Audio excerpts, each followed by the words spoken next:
Making your own paint is a super relaxing process, and here's how you do it. Add your pigment to a glass surface and make a well in the middle.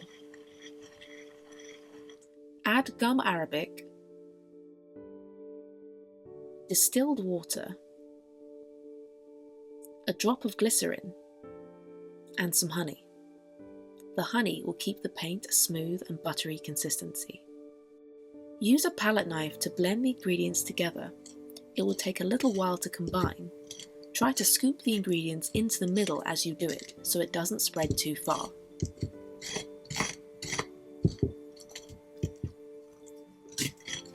As you combine it, it will already start to resemble a bright and beautiful paint. You can even get creative and mix your own colours together to make bespoke paints. Now we'll use a glass muller to fully combine the ingredients and make it nice and smooth.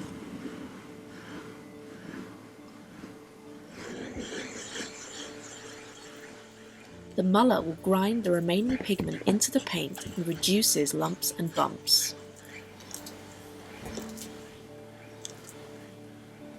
It is also important for making the paint rich and even. Once done, use a scraper to pull the paints into a pile.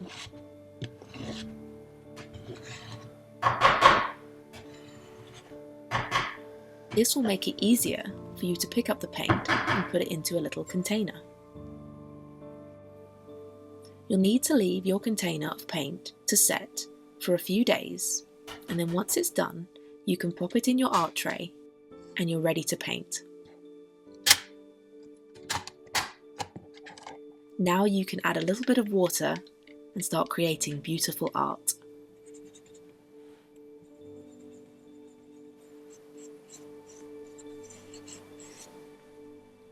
To make DIY crayons, get some carnauba wax and melt it. Then add some colour pigment and give it a good stir.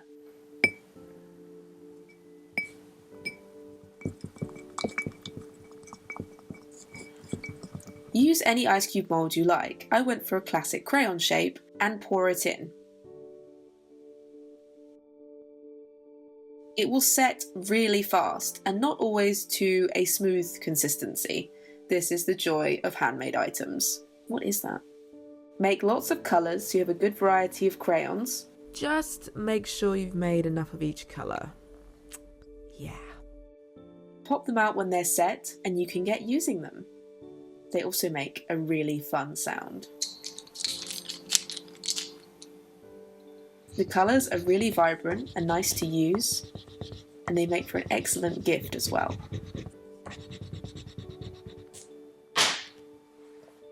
I'm going to show you how to create a paint palette with air drying clay. It makes for a lovely gift or something you can use for yourself. No kiln needed.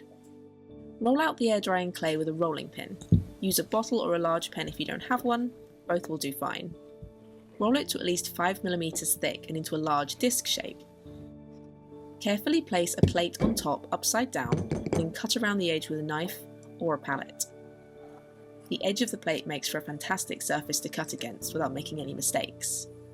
Peel the plate from the clay and try to avoid leaving any marks in it, as it will save you time when smoothing later. I want to create a moon shape, so I'm using a ramekin on the inside edge and cutting around this. Then I'll peel away the excess clay. You'll need divots in your palette for where you want to put your paint. I'm using the end of a rolling pin and gently applying pressure whilst I twist it. You can have as many divots as you want. I went with 4. Smooth out the edges with your finger and a little bit of water, and then leave your palette to dry for 48 hours. Then you can get glazing. I used a triple thick water-based glaze. Apply a thick coat or two to the palette. I really enjoy this part. Brushing on the thick gelatinous glaze is so satisfying. All of the clay needs to be sealed so it is waterproof, so don't forget to do the back. What's great about these palettes is you can make any shape or size that you want, and they always turn out really beautiful. Once it's dry, you can get painting. It works really well with watercolours and gouache especially.